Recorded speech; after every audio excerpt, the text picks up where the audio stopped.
Hi, welcome back to Let's Be Real Analysis series. Today we'll be diving into Penrith, but just a small nugget on the go as the full video is still a work in progress. So today we are touching on this topic: does bigger land plot always equates to more profit? Right? So we'll be looking at Penrith.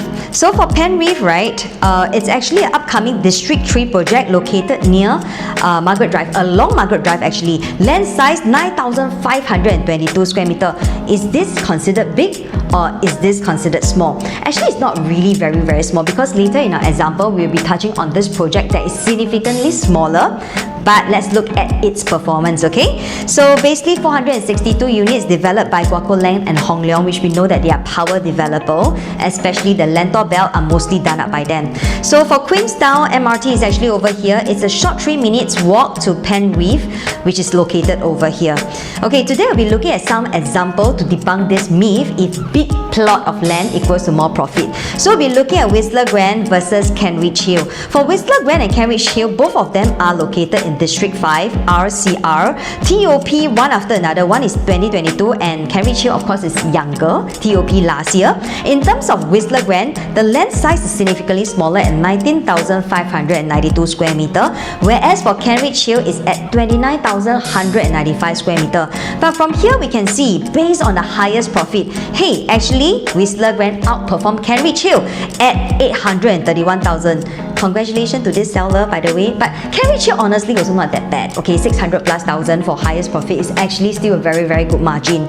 Alright, if I were to zoom in a little bit and let's look at just a 3-bedder analysis, right? Based on 3-bedder for Whistler Glen, in terms of profit, you're looking at about 500 to the 600 plus range. But if I were to swipe right towards Kentridge Hill, based on 3-bedder, in terms of profit, you're looking at 100 plus to 200 plus thousand, which is significantly not as much as compared to Whistler Glen. And why is that so? I will touch on shortly. Alright? But this also goes to show that doesn't mean that you have a bigger plot of land means you will earn more profit, right? Next, we'll be going into the Link and Foret. This one you guys might be a bit more aware because they are at the District 21 Upper Bukit Timah Belt. Both are freehold. Let's be very equal over here. In terms of TOP, one after another, Foret first, followed by the Link TOP this year. In terms of location, Beauty World is here, the Link is here, alright, and Foret is actually over here. The bigger road is actually right over here. Okay, they are actually in the same area because if you see Pei Hwa Presbyterian Primary is here, Pei Hwa Presbyterian Primary is here. Actually, Beauty World MRT is just here. So this is significantly deeper and further in, closer to the forested area lah, basically. Okay, so based on this itself, if I were to zoom in, I'm using 2-bedder as an analysis for this case because for the Link, there are only 120 units and most of them, a lot of them are actually 2-bedder. You can see the 2-bedder in terms of profit, you are looking at about 300 over 1,000 to 400 over 1,000, okay? And these are from this year ones, like the latest transaction. As compared to maybe Foret, 2-bedder, hey, the profit also not too bad, 50 to about 200 over 1,000.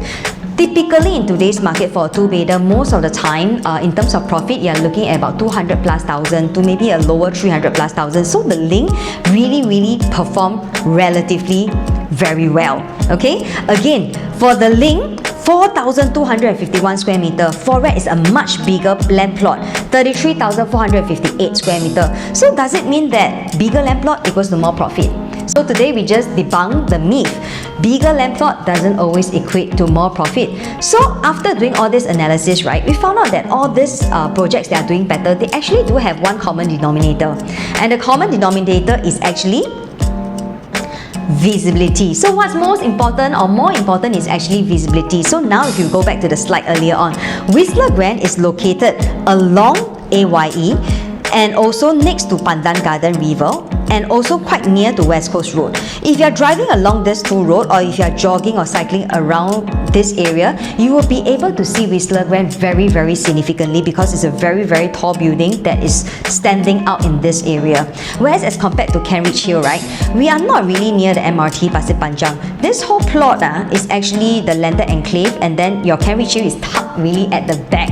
If you're not someone that is very familiar with Pasir Panjang area or District 5 area, you probably will not know of this project at all. Am I right to say that?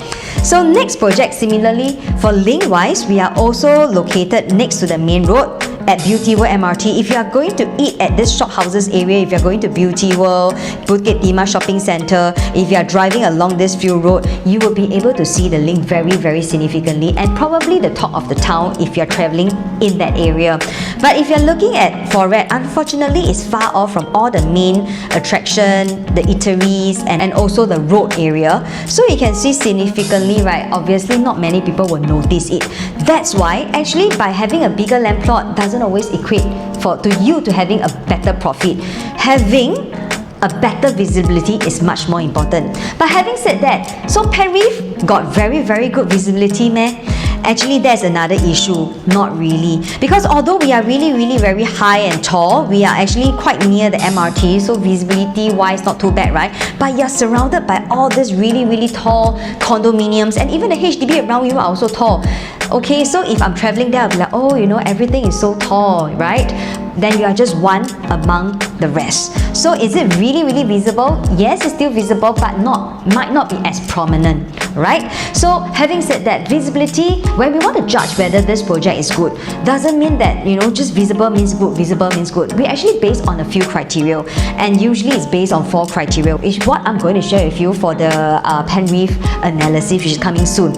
4 criteria: visibility, land size, good layout, and whether is it a reputable developer. So based on Penrith, right, visibility, I would say a bit meh, like, you know, you are visible but maybe not the most prominent. In terms of land size, ours is actually a decent land size. I mean, come on, look at Link, it's 4,000 over square meter, but it's outperforming so many other condominium, right?